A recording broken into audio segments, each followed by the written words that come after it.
Não é difícil você aprender teologias correta e repetir. Afinal de contas, Deus nos deu uma mente racional que é capaz de aprender qualquer coisa e repetir qualquer coisa.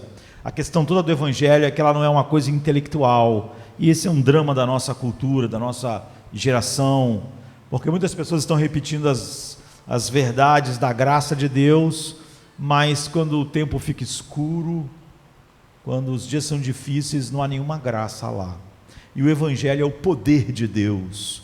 O Evangelho não é só o aprendizado de ensino, como a gente pode aprender história, física, filosofia, e sermos capazes de responder num Enem espiritual assim, tirar notas altas. A questão toda é se nós temos uma nova natureza. A questão toda é se nós nascemos de novo.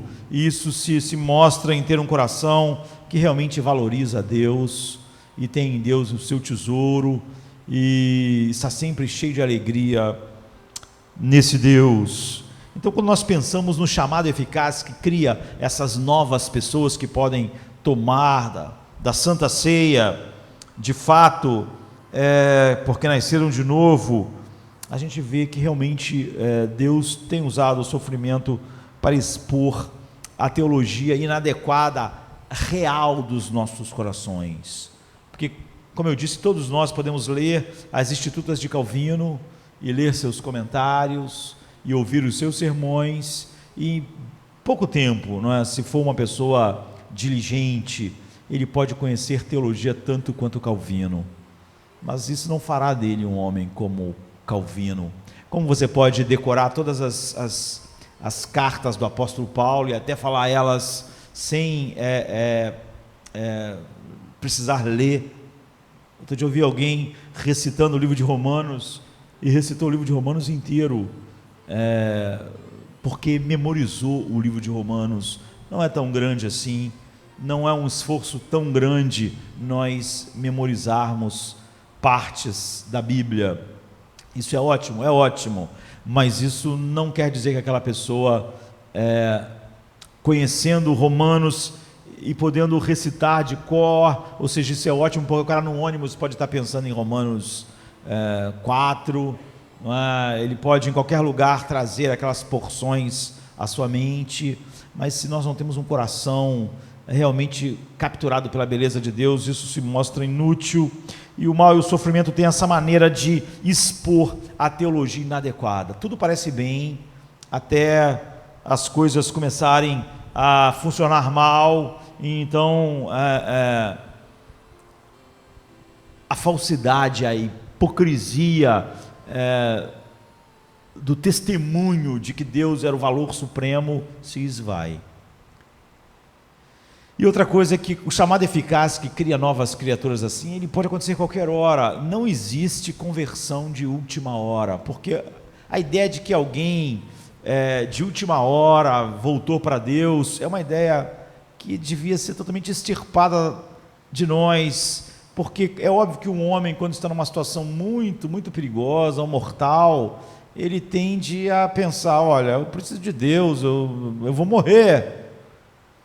E pessoas costumam querer que as pessoas tomem decisões nesse instante, ou digam que creem em algo, quando na verdade o que você tem é o desespero de um homem que nunca amou Deus, está morrendo sem amar a Deus, está morrendo sem ver a beleza de Cristo, está morrendo sem ser tirado do império das trevas e levado para o reino do Filho do seu amor, está morrendo sem que o Espírito Santo tenha brilhado, e ele continua morrendo com o Deus desse século cegando os seus corações, os olhos do seu coração, para não verem a glória de Deus na face de Cristo. Mas ele não quer um destino ruim. Então, se você perguntar aos demônios se eles querem ir para o inferno, eles não querem, não é? Então, ninguém é chamado, ninguém se converte de última hora. A questão toda é quando Deus decidiu chamar eficazmente todos aqueles que Ele deu ao seu Filho. Quando isso acontece, realmente aquela pessoa nasce de novo.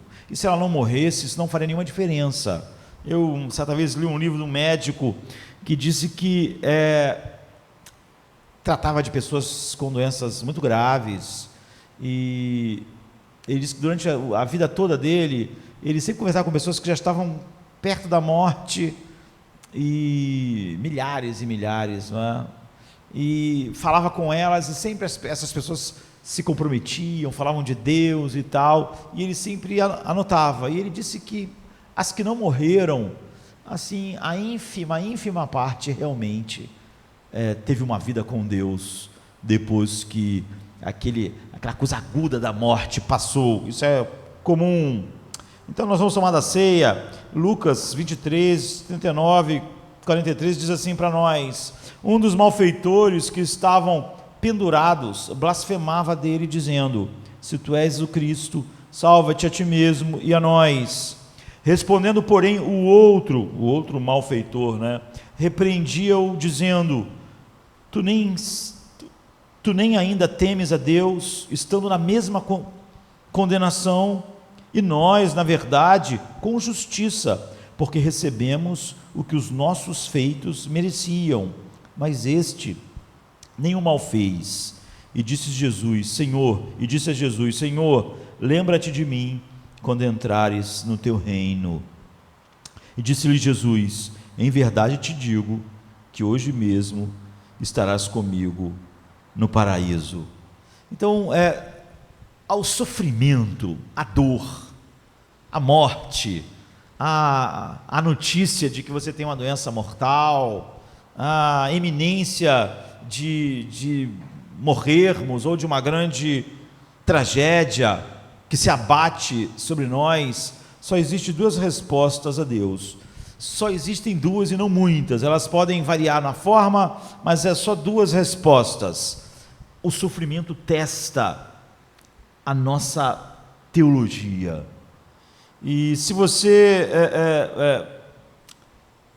quer saber quem você é, então você é aquilo que você é no seu maior sofrimento. Se você é amargo no sofrimento, é o que você é. Se você não pode se alegrar em Deus no sofrimento, você não pode se alegrar em Deus em tempo nenhum. É óbvio que você vai dizer assim: não, mas eu me alegrava, mas não era em Deus.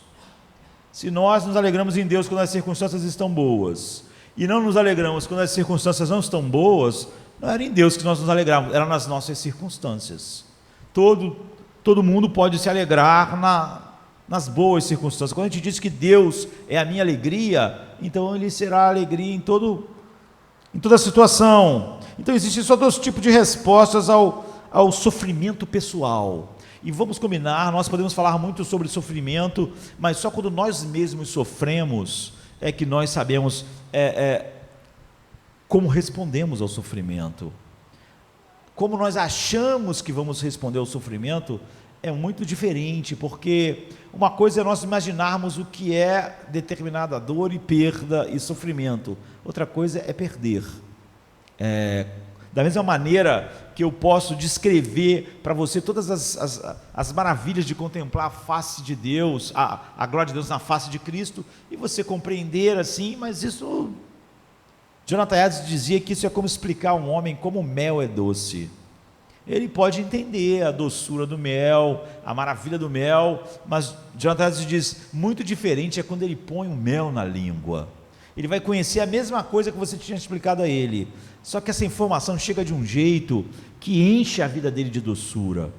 O homem regenerado é assim, a verdade de Deus enche a vida dele de doçura. Ele não aprendeu sobre o mel, ele colocou o mel na boca.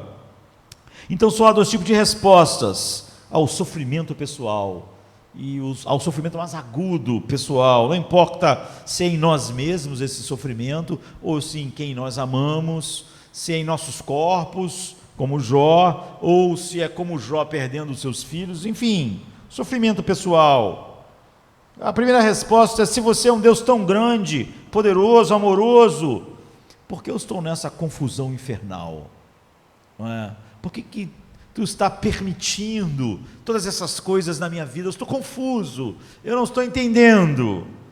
E a segunda resposta é que nós podemos reconhecer que nós somos pecadores e nós não merecemos qualquer coisa boa. Isso não são palavras que nós cantamos no hino.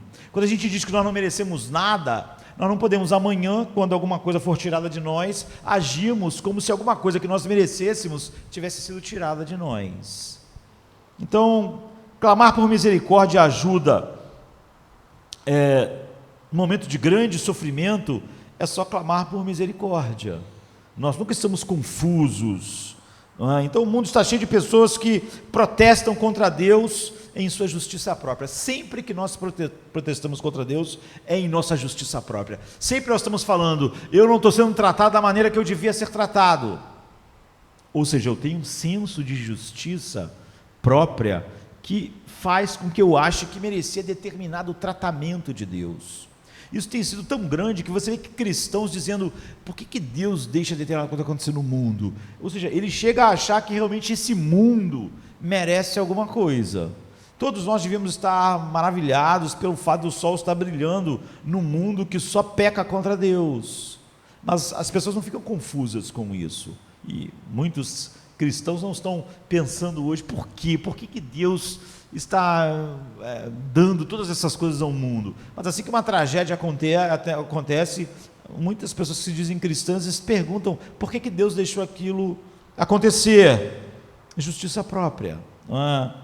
Então presumem que o Criador do universo é obrigado, ou está obrigado, a fazer a nossa vida suave, a fazer a nossa vida sem dor, a fazer a nossa vida sem sofrimento. Se tem sofrimento, a pessoa quer uma explicação. É óbvio que se ele diz que só merecia a ira de Deus, ele já tem uma explicação. Ele não merece nada. Então ele está maravilhado pelo que ele recebe de bom que ele não merecia. Não essas coisas, mas há apenas alguns que possuem realmente o fato de que Deus não nos deve nada.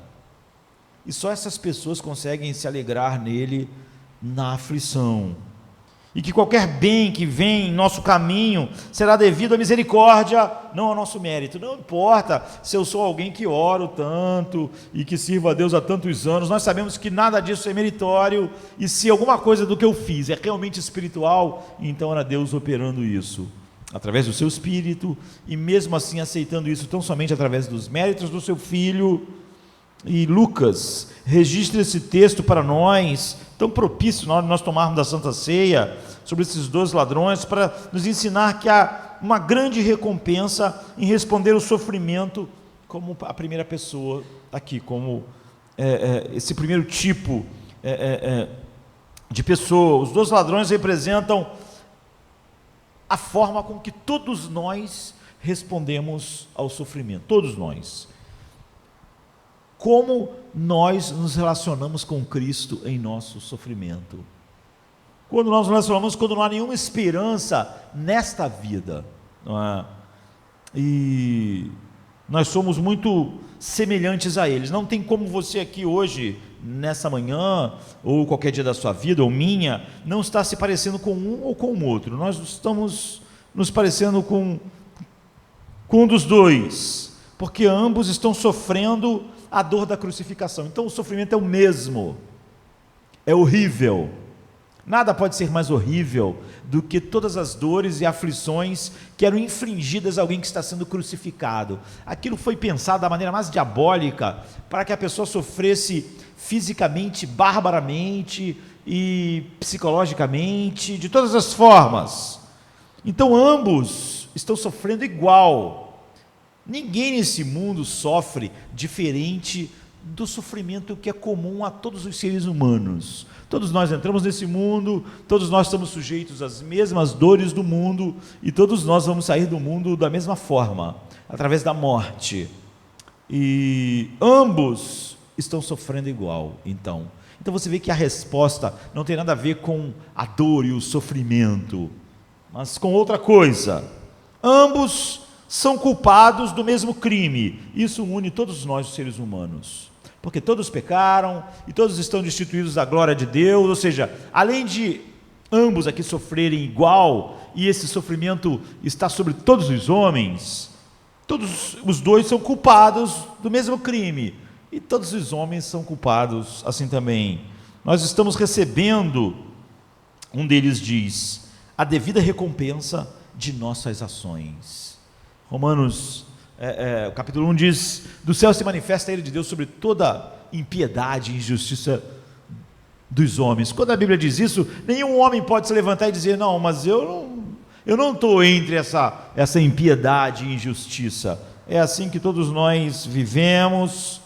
Então você vê que tudo nesses homens é comum e é comum a nós. Ambos veem Jesus e em cima assim da cabeça de Jesus há um sinal que está escrito o rei dos judeus, versículo 38. Ele é o rei dos judeus, mas não há nenhuma indicação visual de que ele é um rei. Ele está nu, ele está pregado numa cruz, ele tem uma coroa de espinho, ele sofreu todo tipo de tortura. A Bíblia diz, através de Isaías, que ele não parecia mais um ser humano. Jesus parecia tudo menos um rei, mas é o que estava escrito ali em cima da sua cabeça. E ambos ouviram Jesus falando naquele dia. E uma das coisas que eles ouviram, por exemplo, está no verso 34, foi Jesus dizendo: Pai, perdoa-lhes, porque eles não sabem o que fazem. Ou seja, ambos ouviram e viram coisas incríveis do caráter de Cristo.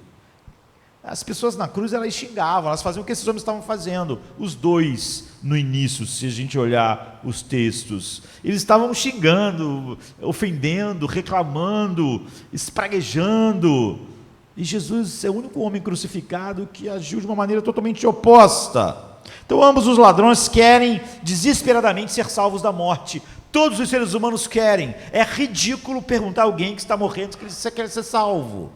As pessoas não são salvas porque elas querem ser salvas. Os homens são salvos porque os olhos deles são abertos para a glória de Deus na face de Cristo. É porque há uma tentativa em nós muito maior de dizer: nós de fato censuramos Deus. Nós censuramos Deus por Ele não salvar todo mundo, porque há um senso de justiça própria e dignidade na mente do ser humano, de que o ser humano merece ser salvo. E nós quase que falamos para Deus: se dependesse de nós salvaríamos todo mundo, porque nós somos bons, tu não é tão bom assim. Então tudo que a gente quer é dizer no fim que a pessoa foi para o céu. As pessoas até torcem a doutrina bíblica para isso. Cada vez mais você vê pessoas que deviam estar comprometidas com a verdade, que dão um jeito de salvar mais gente mentindo, ou seja, distorcendo a teologia. Então ambos os ladrões querem ser salvos, todo mundo quer ser salvo. O homem ama o pecado, mas ele não quer se perder. Como eu disse, nem Satanás quer ir para o inferno, ninguém quer estar debaixo da ira de Deus, ou quer ser condenado. O ser humano, exatamente pelo seu grande amor próprio, ele não quer nada que ele acha que vai ser ruim para ele. Mas o homem não é salvo por amor próprio, o homem é salvo exatamente por ter um coração capturado por Deus e não capturado por si mesmo. Ou seja, o homem é salvo por amar a Cristo e não por amor próprio. Mas o amor próprio faz qualquer um, numa situação desesperadora, dizer que quer ser salvo da morte. Então não é isso que difere eles. Você vê que tudo aqui une eles. Eles estão tendo a mesma morte, ambos são culpados, ambos estão sofrendo, ambos estão há pouco tempo de morrerem finalmente, e ambos querem ser salvos da morte. E a maioria de nós tem todas essas coisas em comum. Todos nós temos todas essas coisas em comuns com os ladrões que foram crucificados junto com Cristo, não é? Já foi, ou será assim. Ou você já sofreu muito, ou vai sofrer, e no fim todos nós vamos. Talvez não vamos estar presos numa cruz, mas talvez vamos estar com tubos em nosso nariz, com respiradores, numa UTI. Todos nós vamos estar nessa situação. E todos nós vamos passar por momentos de aflição, que não é o momento da morte, mas que são de profunda aflição. Então, sofreremos inexoravelmente em nossas vidas e vamos enfrentar a morte inexoravelmente. E nenhum de nós será capaz de dizer no momento: Não importa como seja, não importa se nós vamos bater com nossos carros, se uma bala perdida vai nos acertar, ou se nós vamos passar anos numa cama, ou se nós vamos estar com tubos em nossas gargantas na UTI, nenhum de nós poderá dizer: eu não mereço isso. Eu não mereço o que está acontecendo comigo. Então a maioria de nós já viu Jesus na cruz e tem ouvido o direito que Jesus tem à realeza. Como eles olharam lá e viram o que estava escrito, todos nós temos declarado que Jesus é o Rei, Ele é o Senhor dos Senhores. E todos nós, mais do que o mundo até, temos ouvido suas palavras amáveis, sua perfeição, seu caráter perfeito, a beleza dele. Se nossos corações não estão capturados pela beleza de Cristo, que nos leva a uma alegria indizível e cheia de glória nele, não é porque nós não ouvimos e vimos coisas que deviam capturar os nossos corações para a sua beleza. Todos nós queremos ser salvos da morte de uma forma ou de outra. De uma forma ou de outra, todos querem escapar. É por isso que é tão tentador a pessoas que amam muito mais a humanidade do que a Deus, querer dar um jeito de salvar as pessoas, mesmo que elas não amem Cristo, porque nós não achamos isso importante. Nós não achamos que o Evangelho é um coração que é dado ao homem para ver o Filho de Deus como ele vê. Tudo que nós queremos é que o ser humano se salve, de uma forma ou de outra. Nós queremos que o cara se salve, se ele ama Cristo ou não, isso não importa. Se ele realmente enxergou a sua miséria e deseja de todo o seu coração viver para a glória de Deus ou não, para isso não importa para nós, porque Deus não tem essa importância, o homem tem. Então os dois são iguais até aqui, porque nenhum desses desejos que eles têm diante do sofrimento é espiritual. Você não precisa ser espiritual, estar vivo espiritualmente para querer ir para o céu, para querer não sofrer, para querer não morrer, para querer ser livre do sofrimento. Ou se alguém te perguntar se você quer ter um futuro de tormento ou de paz, você não precisa de nada espiritual, você não precisa de nada do novo nascimento ou do chamado eficaz para querer uma dessas coisas. Então, chega um ponto em que as histórias se dividem. O chamado eficaz é isso, é que chega um ponto, é que duas pessoas são tão diferentes uma das outras quanto podia ser. Elas são tão diferentes quanto a luz e as trevas. Elas são tão diferentes que Jesus caracteriza o mundo assim, porque a luz veio ao mundo, ele, que deve ser a glória de Deus, as pessoas devem ver a glória de Deus na face dele. Então, ele veio ao mundo, mas os homens amaram as trevas. E ele diz: essa é a condenação. A condenação não é que o homem está nas trevas, a condenação não é que o céu ficou escuro de repente e o homem não enxerga. A condenação é que o homem ama isso, o homem ama as trevas, e ele não ama as trevas como muitas vezes os cristãos dizem amar a Deus. Eles provam todo dia que eles amam as trevas, todo dia. Eles acordam para pecar, eles nunca estão cansados de pecar, e eles se deleitam em pecar. Hoje chegou alguém cedo aqui na igreja, e por acaso tinha chegado um pouco mais cedo, passou aqui atrás, onde tem várias boates, e eram 7 horas da manhã, e estava cheio ainda. A pessoa me disse assim: caramba, eu fiquei assustado, passei ali em frente às boates, e elas estão cheias, 7 horas da manhã estão cheias. Falei: então, se essas pessoas se converterem, daqui a alguns domingos elas estão reclamando que o culto acabou 10 horas da noite. Elas chegaram lá ontem, elas estão lá 7 horas da manhã, e as mesmas pessoas, se tornarem cristãs, vão dizer que 10 horas da noite é tarde, que elas têm que dormir, que elas têm que trabalhar, que elas têm compromissos. As mesmas pessoas. Você vê, aquelas pessoas, elas não dizem que amam as trevas, elas não dizem, elas até negam, mas elas amam. Cristãos dizem que amam a Deus, mas grande parte não ama. Não há nada que realmente impulsione, que faça ele se deliciar. Aquelas pessoas não estão lá reclamando: por que essa boate está indo até 7 horas da manhã? Isso é um absurdo. Elas não estão reclamando, elas estão felizes. Como eu disse, há filmes aqui nos shoppings à nossa volta, que às vezes a estreia é meia-noite, aí acaba 3 horas da manhã, todo mundo sai comentando filme, cheio de, sabe, quer chegar em casa e ainda para botar uns spoilers no computador só para perturbar as pessoas.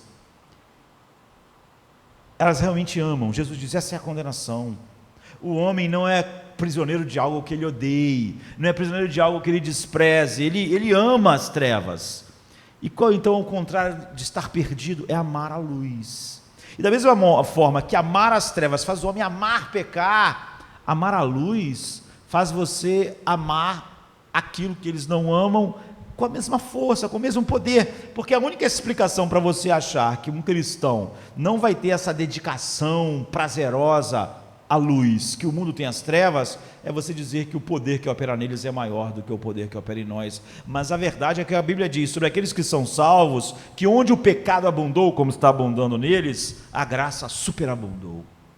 Como eu já disse, só tem 2 poderes operando no mundo, o do pecado e o da graça.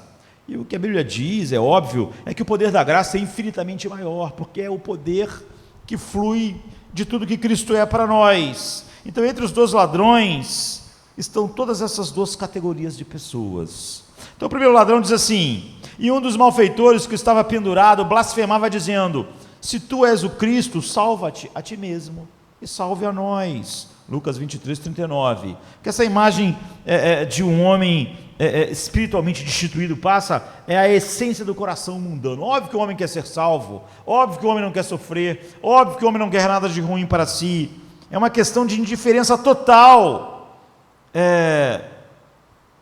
das razões pela qual o homem sofre, como a devida recompensa de tudo aquilo que o homem é. A gente chega a tamanha dificuldade disso, que você vê pessoas que se dizem cristãs, não entendendo por que Deus odiou Esaú, mas entendendo perfeitamente porque Deus amou Jacó. Ou seja, é exatamente a mentalidade desse ladrão aqui. Se ele tivesse uma mentalidade espiritual, ele não ia entender. Ele ia entender por que Deus odiou Esaú, mas não ia entender por que Deus amou Jacó. Então ele ia ficar espantado com essa graça, como ela funciona. Então, para ele, o certo e o errado, louvor e culpa, e o bem e o mal, não tem nenhum interesse. Essa pessoa só tem um interesse, seu único objetivo é salvar sua pele, se livrar do sofrimento.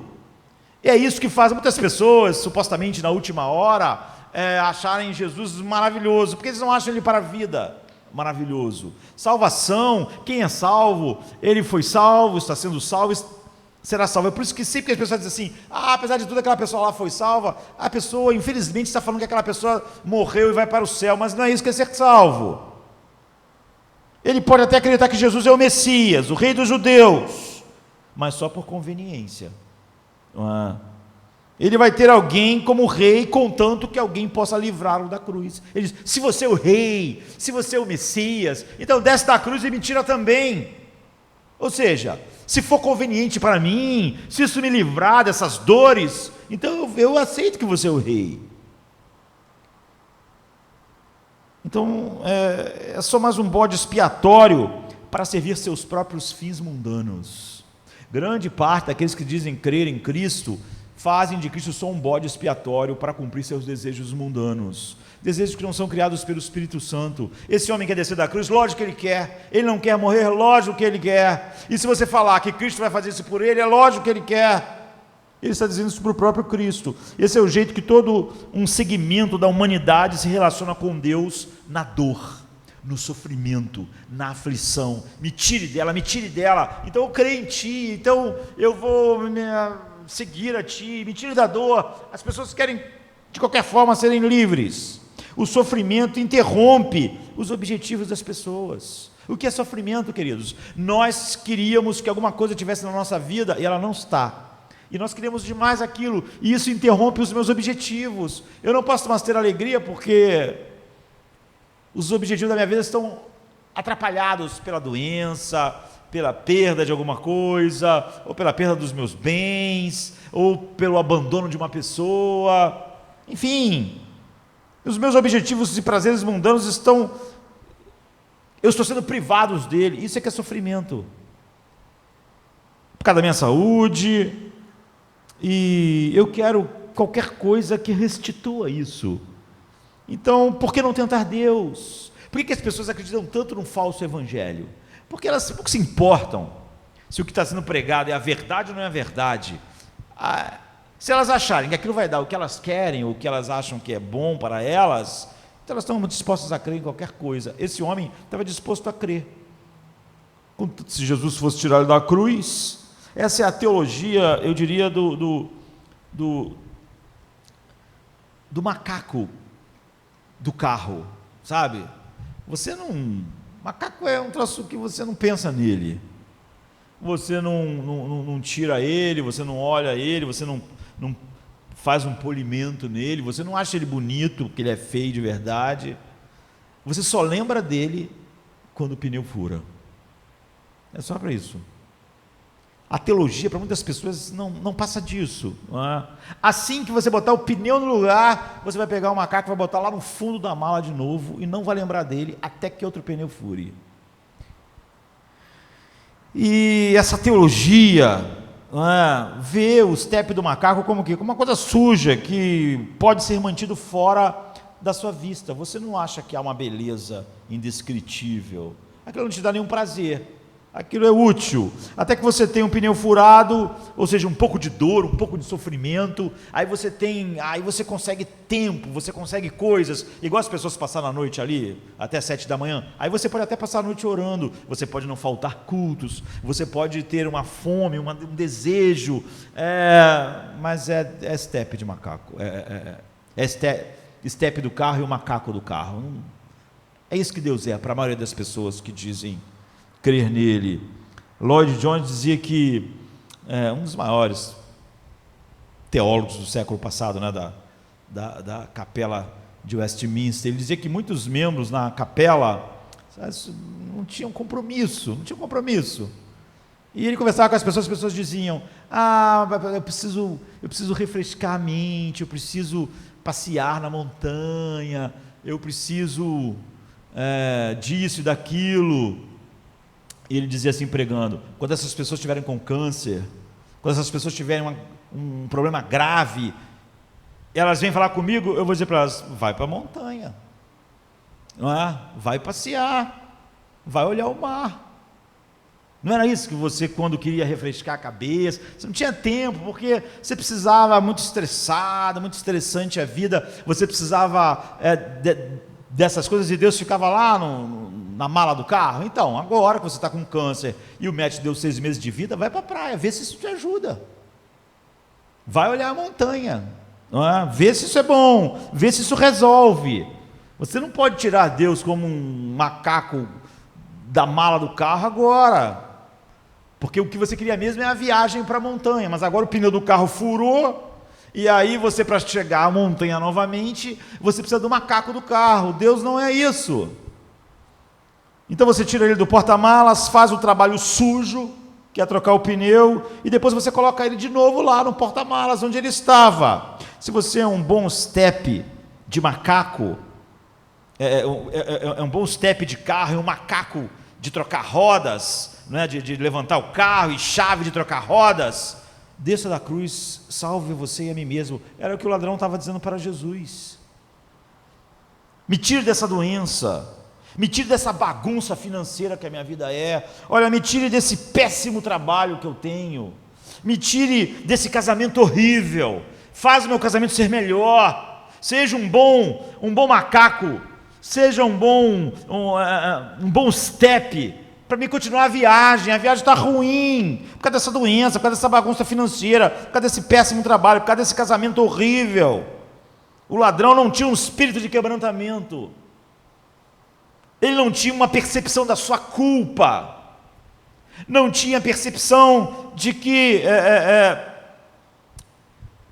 a sua culpa merecia aquilo e mais. Ele não tinha um espírito de penitência, de verdadeiro arrependimento, ele não tinha um espírito de humildade, ele só podia ver Jesus como um possível poder pelo qual ele podia escapar da cruz, escapar da dor, escapar da morte, escapar da humilhação, escapar de ser um pária para as outras pessoas. E ele não vê Jesus como um rei a ser seguido, um rei a ser honrado. Ele não vê ele como um senhor que merece a sua vida, ele não vê.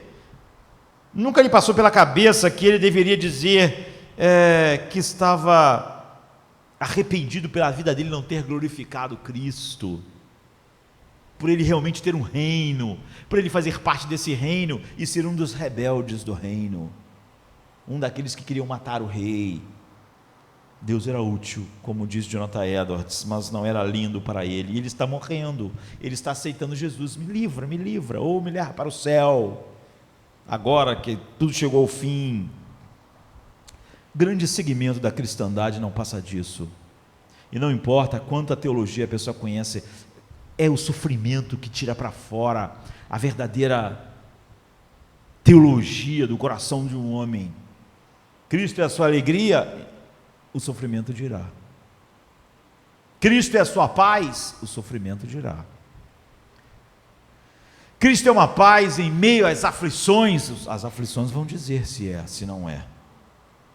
Agora, o que é o chamado eficaz? Não tem nada a ver com o homem querer ir para o céu, não querer ir para o inferno, não querer sofrer. Tem a ver com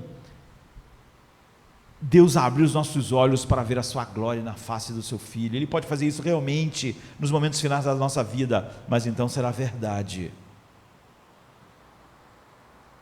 Então observe o outro. É isso que Lucas quer que nós vejamos, e não só vejamos, que nós sejamos. Não o primeiro caso.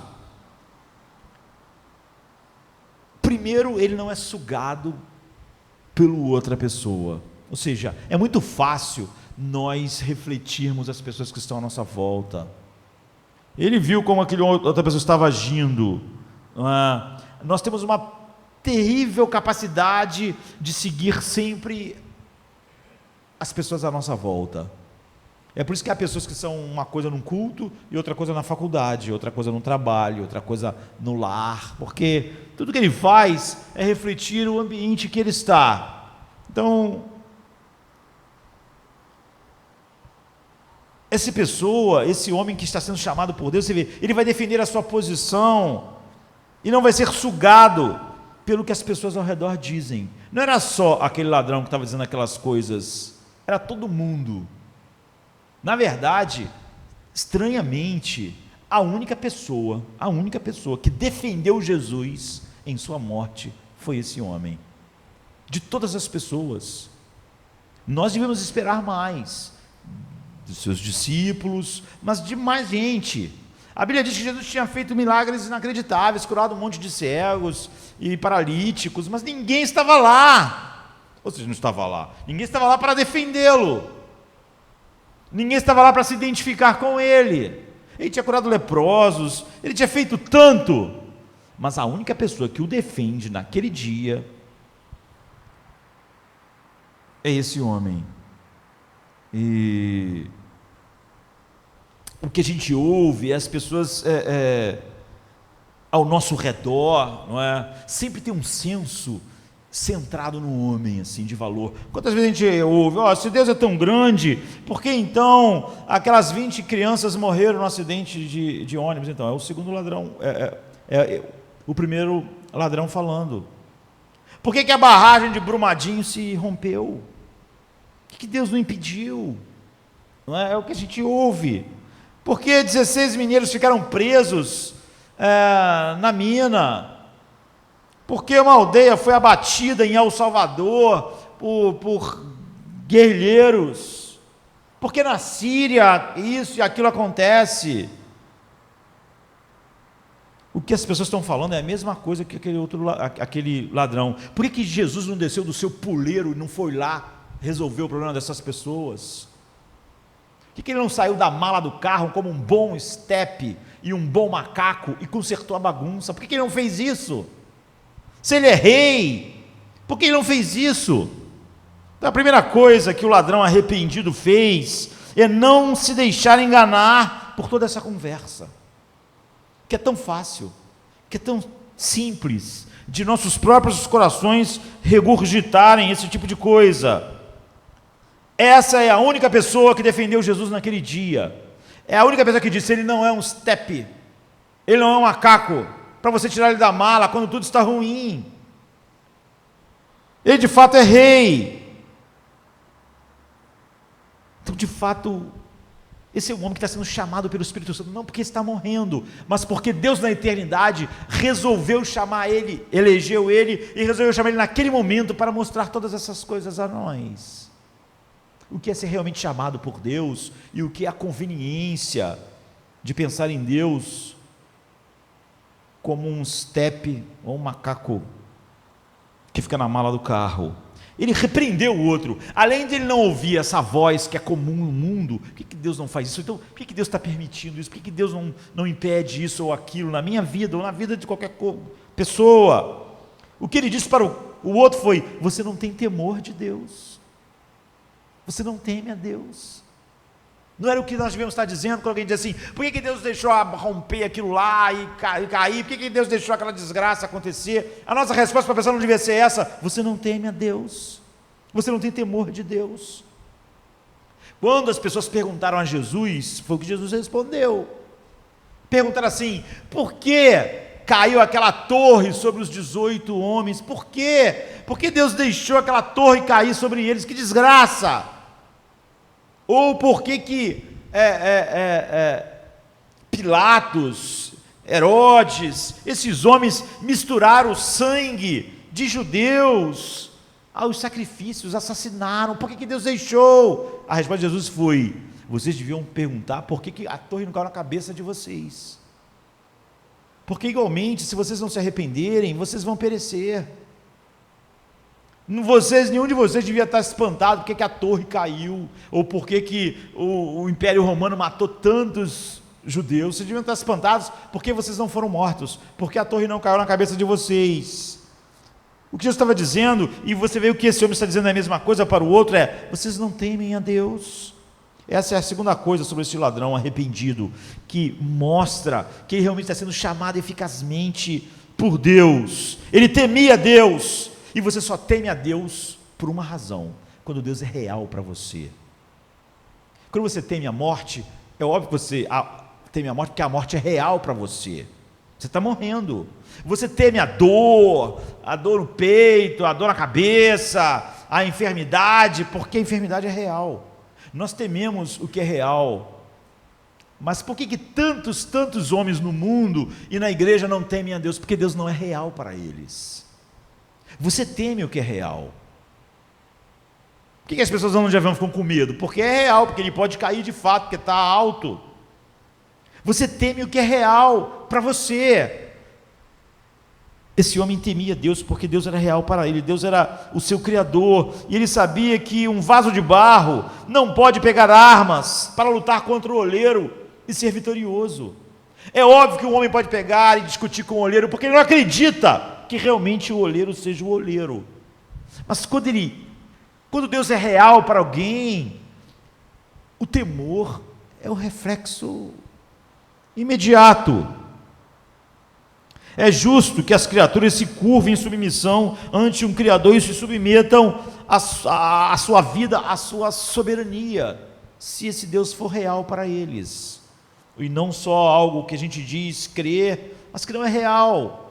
Por que as pessoas têm coragem de fazer algo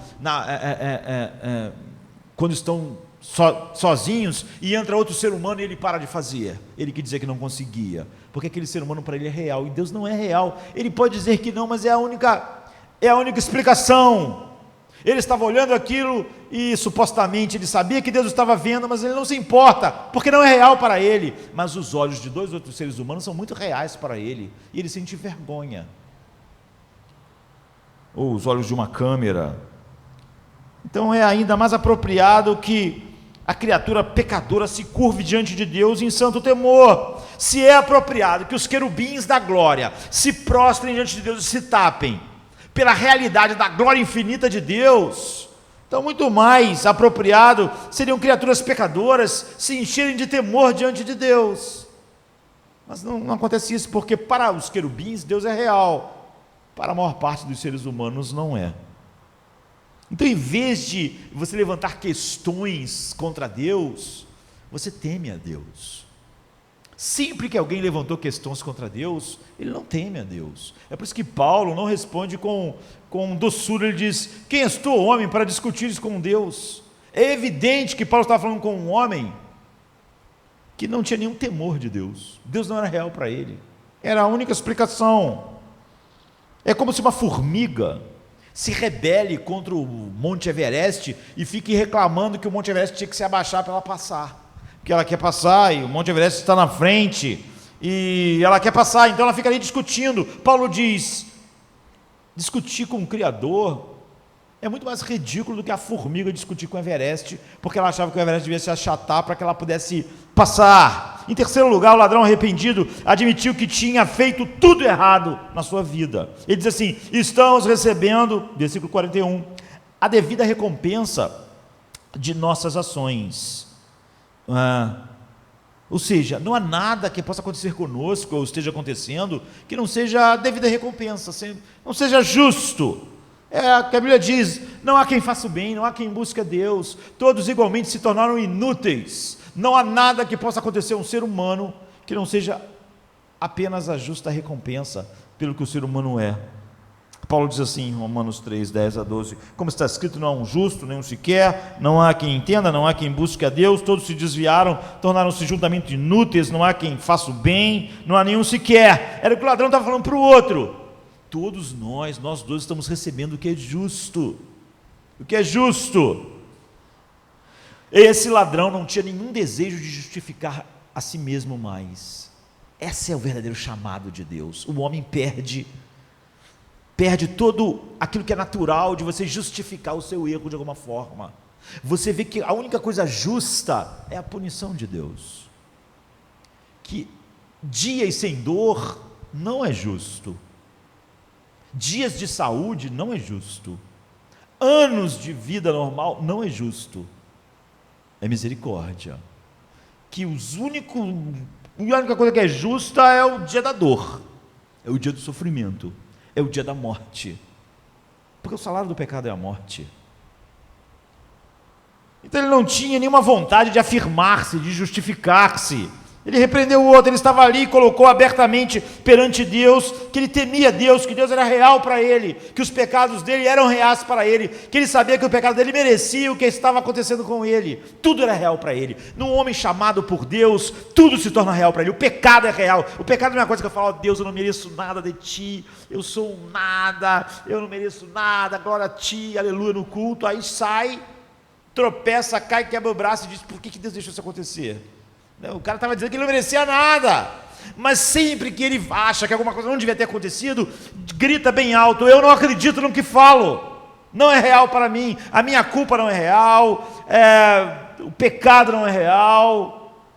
Então ele estava ali e colocou abertamente perante Deus que ele temia Deus e não havia nenhuma maneira de esconder a sua culpa com nenhuma desculpa. Ele podia dizer o quê? Eu estou aqui na cruz, mas olha como meu pai era, como minha mãe era, olha os traumas psicológicos que eu tive, olha como a sociedade, eu não tive as oportunidades, minha vida foi horrível, meu pai foi horrível, minha mãe foi horrível. Freud diz isso ou aquilo. Ele não disse nada disso, ele não tinha nada para dizer em sua defesa. Isso é alguém que realmente foi chamado por Deus. Então você vê, ele não está aqui agindo porque está diante da morte. Os dois estão com a mesma dor, os dois estão diante da morte, e todo ser humano naturalmente quer ser livre disso. Eu sei que muitas pessoas agora estão em apuros, estão sofrendo, estão enterrando alguém que amam, estão com seu marido indo embora, sua esposa indo embora, estão começando a sentir as dores de uma doença grave, mas em vez de estabelecer o temor a Deus, eles estão estabelecendo suas defesas hipócritas, seu espanto diante da dor, seu espanto diante do que está acontecendo, como se aquilo realmente fosse uma coisa estranha. Eles estão planejando todos os meios para justificar, para distorcer, de forma a parecer que eles são pessoas inocentes, que estão sofrendo o que não mereciam. Era o que o primeiro ladrão estava fazendo, mas não esse. Esse ladrão arrependido desistiu. É uma admissão desesperada de qualquer forma, ante ao Deus que sabe tudo, porque Deus era real para ele, ele sabe, Deus sabe tudo. O que adianta eu me justificar? Que adianta eu contar uma história? Que adianta eu contar meus dramas psicológicos? No fundo eu sei que eu sou mau.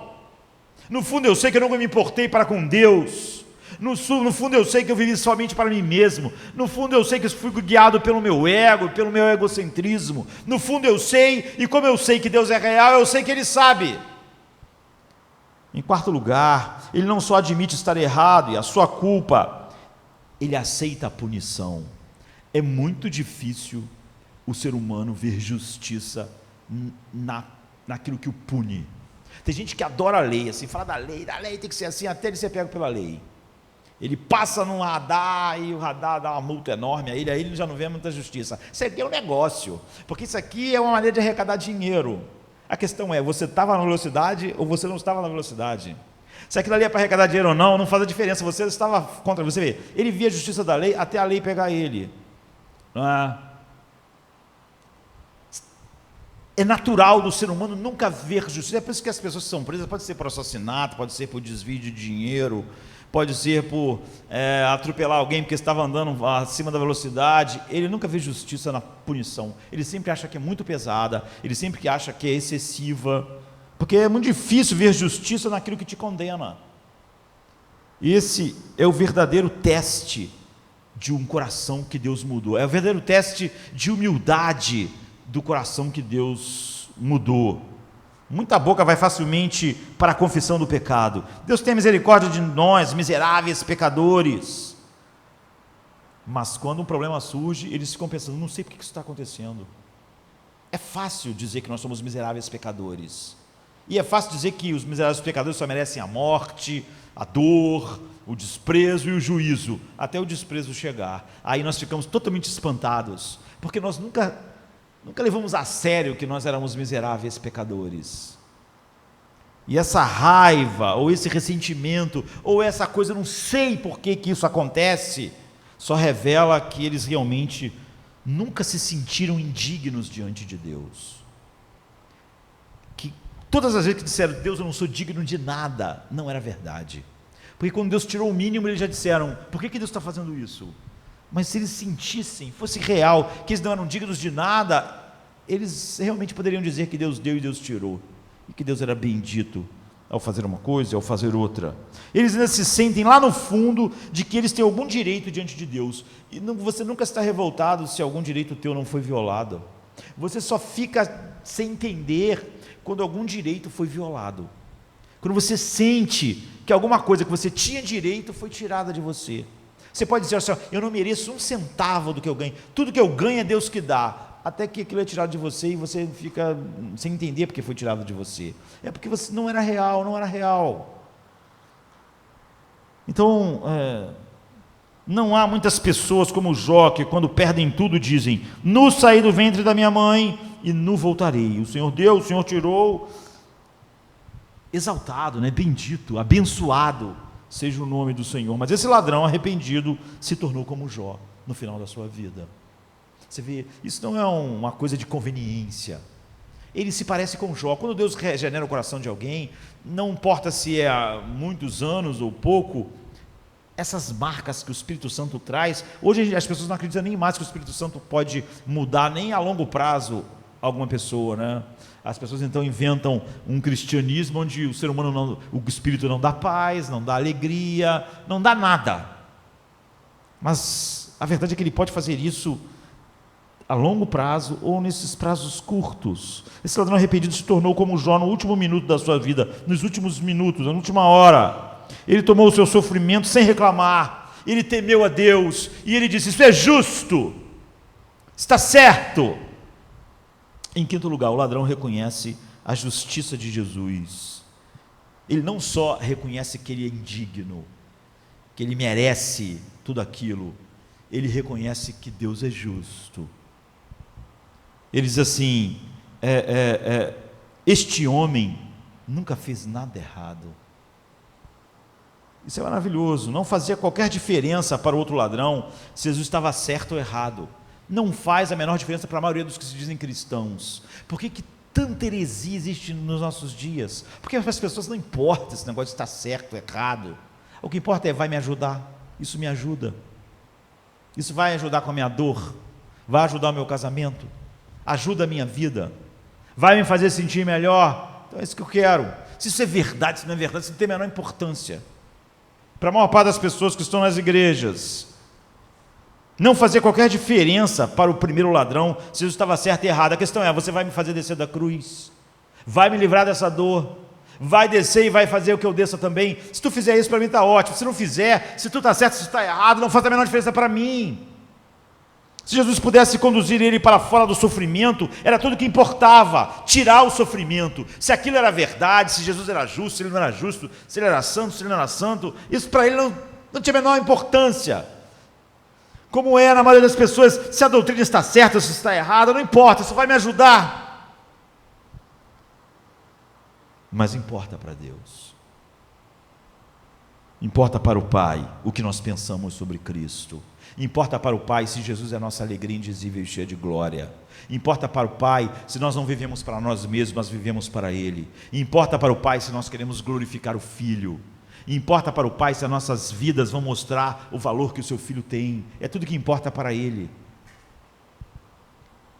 Por isso que Paulo diz assim: todo aquele que não amar o Senhor Jesus Cristo seja anátema, ou seja, seja amaldiçoado, é o que ele diz, porque para o Pai importa se nós amamos o seu Filho, porque é tudo que importa para Ele. Então Jesus não quer dirigir um carro no momento em que a pista ficou molhada e você começou a derrapar com o carro, e Ele então assumir o volante. Ele não quer assumir na nossa vida nos acidentes, ou quando o pneu do carro fura.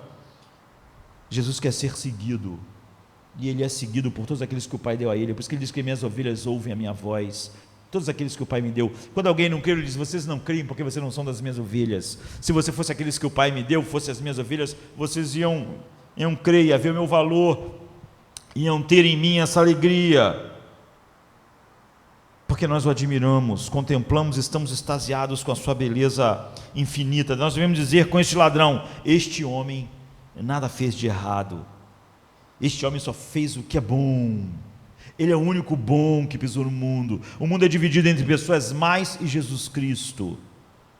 Esse é um homem que só falou a verdade. Todos nós falamos a mentira, amamos a mentira, e fomos escravos da escuridão. Esse homem é digno da nossa fé, é digno da nossa lealdade, não porque ele vai nos curar, não porque ele vai fazer a nossa vida fácil, não porque vai trazer nosso marido de volta, nossa esposa de volta, ou vai salvar nossos filhos. Ele é digno da nossa lealdade porque Ele é Deus. Ele é digno da nossa lealdade porque Ele nos criou, e Ele nos criou para a sua glória. Ele é digno que nós o obedeçamos pelo que Ele é. Ele é digno de ser amado pelo que Ele é. Ele é digno de ser amado porque Ele é o Rei dos Reis, não pelo que Ele faz. Este homem é digno da nossa fé, lealdade, imitação. Não importa a situação, não importa se nós estamos na UTI ou se estamos bem, não importa se quem nós amamos está vivo ou agora nós temos que enterrar. Religiosos, humanistas, divide o mundo, como eu disse, em pessoas boas e más, mas não a Bíblia, e não aquelas pessoas que têm um coração regenerado, mas divide o mundo entre maus e Jesus. E a única pessoa que não merecia o que sofreu aqui foi Cristo, mas Ele sofreu voluntariamente. É por isso que não há injustiça no seu sofrimento. Ele quis, por aqueles que o Pai deu a Ele. Então, em sexto lugar, o ladrão vai um passo além e reconhece de fato que Jesus é um rei. Lembra-te de mim quando entrares no teu reino. Isso é o chamado eficaz. Não havia beleza alguma para que os olhos naturais vissem Jesus como um rei naquele dia. Aquele dia era mais impróprio para um ser humano confessar o reinado de Cristo. Tudo o que se podia ver era um homem nu, pregado numa cruz, totalmente desfigurado. Olhar para esse homem, ver a glória de Deus, ver a beleza de Deus, ver um rei, você tem que ter ganhado um novo coração, novos olhos. Tua dor não diminuiu, você não vai ser livre da morte, ele está no estado deplorável, pior do que o seu, e você dizer: esse é o rei, ele tem um reino, sobre ele está o principado, como diz Isaías. Para você ver isso naquela hora mais imprópria em toda a história do mundo, para alguém declarar: isso de Cristo. Isso é o que o chamado eficaz faz. Você vê, isso não é fruto de nós queremos que alguém que está morrendo desesperado aceite Jesus como um estepe e o macaco do seu carro que está enguiçado ou caindo no abismo. Lembra-te de mim quando entrares no teu reino.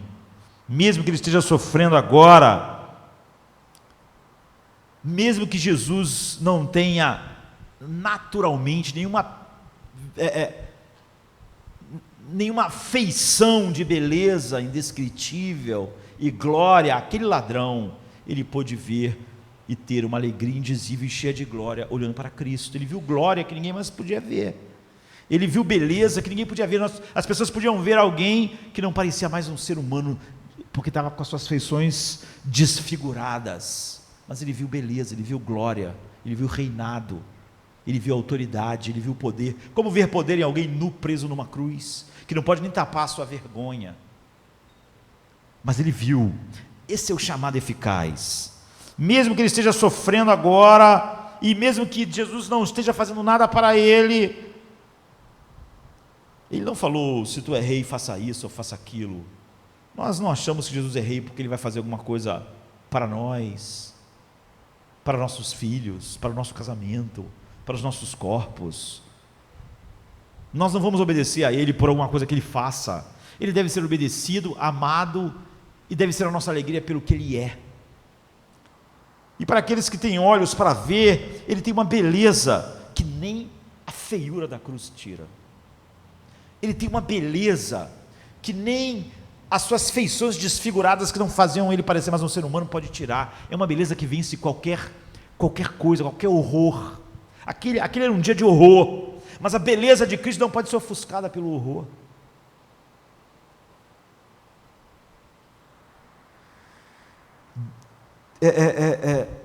A força do amor que flui do seu reinado sobre todos os seus algozes, a maneira com que Jesus estava enfrentando a dor, o perdão que ele estava mostrando em seu coração. Havia tantas belezas em Jesus, mas quem podia ver?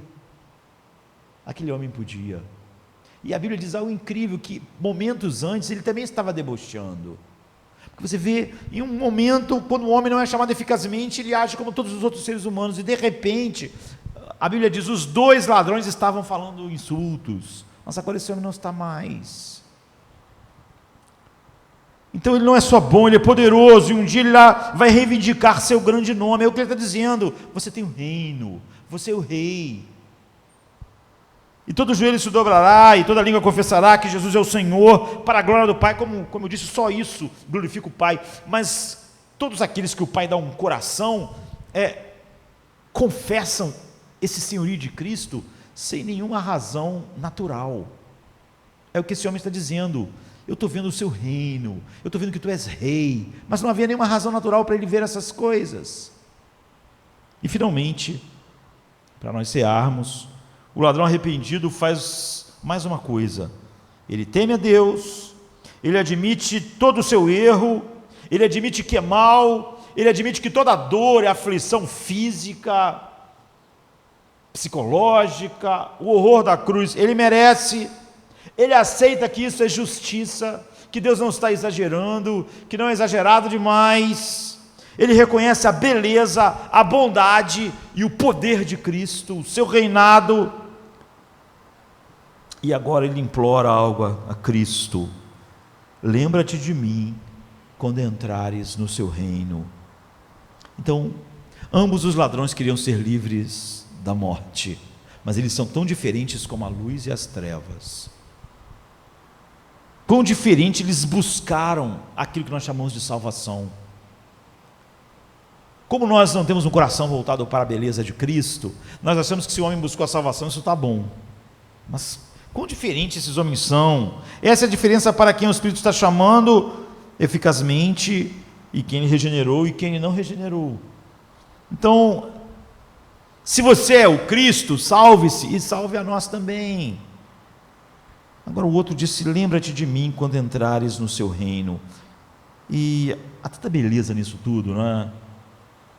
há uma diferença qualitativa infinita entre o salva-me de um ladrão, ele pediu para salvar ele, e o salva-me de outro ladrão. Os dois estão pedindo salva-me, mas é tão diferente o pedido de um e de outro.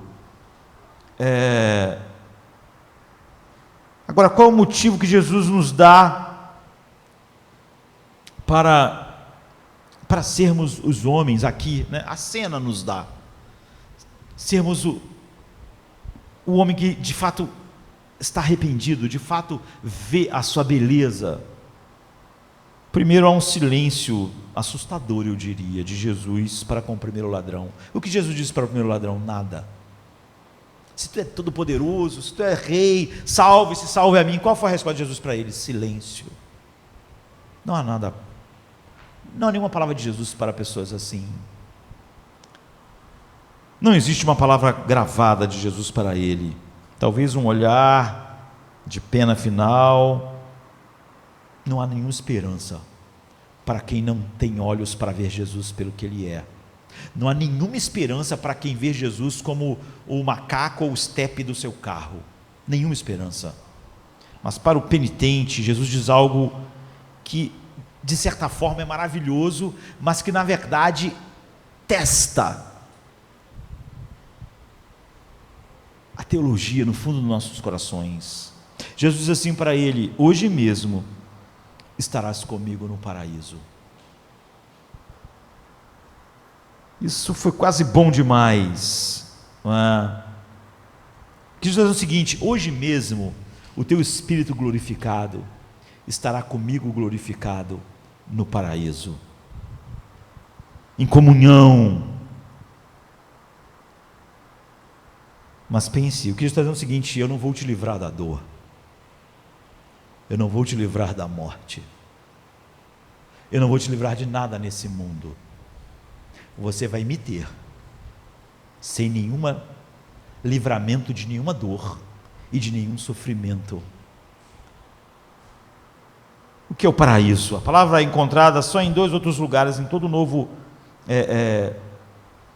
Testamento posterior lá ao Éden.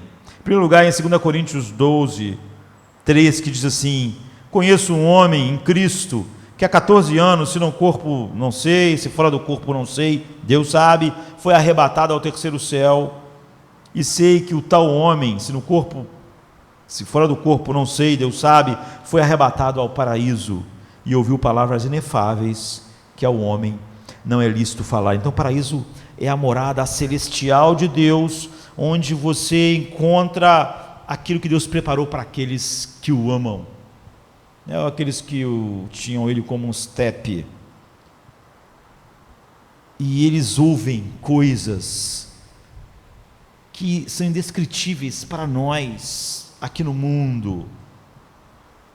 E Paulo completa isso dizendo assim em 1 Coríntios 12:9: mas como está escrito, as coisas que o olho não viu e o ouvido não viu e não subiram ao coração do homem, são as que Deus preparou para aqueles que o amam. A segunda vez que a palavra paraíso aparece então na Bíblia se encontra em Apocalipse 2:7.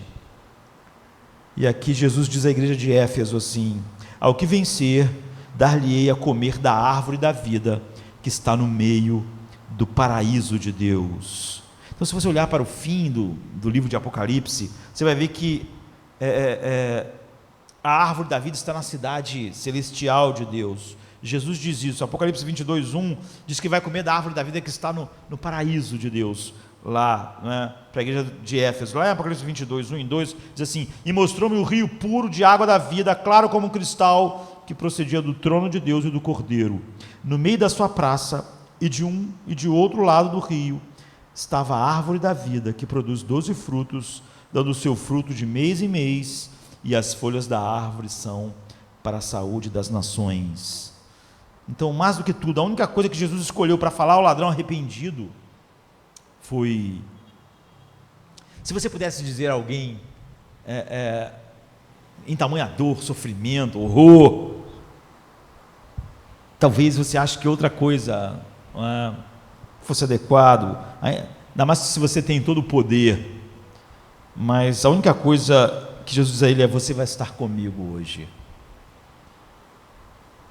Você tem que amar muito a Cristo, para que isso seja um consolo e uma paz no seu coração, sabe? Quando diz assim: ou não, teu esposo então vai morrer, mas você me tem.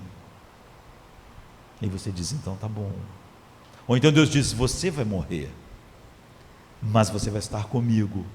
A morte tira de nós todas as coisas que compõem a vida, tira de nós nossos filhos, nossa esposa, nosso esposo, nossos amigos, tira de nós o ar que nós estamos respirando, tira de nós, enfim, a vida. Agora, quando Jesus diz: você vai perder isso tudo, mas você vai estar comigo, e isso enche você de paz, é porque você tem um novo coração, é porque de fato Ele é muito melhor do que a vida. Isso me lembra um hino, um hino antigo, muito famoso, que diz: mas se eu estou partindo, ou se a morte me encontrar hoje, vá ao mundo, me dê Cristo. Você pode ter o mundo, vá ao mundo, me dê Cristo. Então, o primeiro e o segundo ladrão, o único consolo suficiente para ele era isso: você me tem. Você vai continuar com a dor, vai continuar na cruz e vai morrer hoje. Não vai ter nenhum livramento desse tipo para a sua vida, mas você me tem. E aquele homem disse: isso basta. Isto basta para a minha paz mesmo na cruz, basta para a minha paz mesmo diante de tamanha tortura, tamanha dor e morte iminente. Ter Jesus é o consolo que eu precisava, é a paz que eu precisava. E o primeiro ou o segundo ladrão, todo mundo está num lugar ou no outro. Nós não estamos presos numa cruz. Talvez nós não morramos hoje, mas talvez o consolo que Jesus dê a você seja isso também. Você peça o livramento de muitas coisas, muitas dores tuas ou de alguém que você ama, e Deus vai dizer para você assim: você me tem. Isso vai bastar, se o Espírito Santo te chamou e te deu um novo coração. Jesus disse para aquele homem: você não vai ter nada, você não vai ter o livramento da cruz, nem o livramento da dor, nem o livramento da morte, mas você me tem agora. E isso bastou para ele. Isso sempre, sempre basta para um coração regenerado, para a sua alegria, para a sua paz, para o seu consolo. Vamos ficar de pé. Come to me, you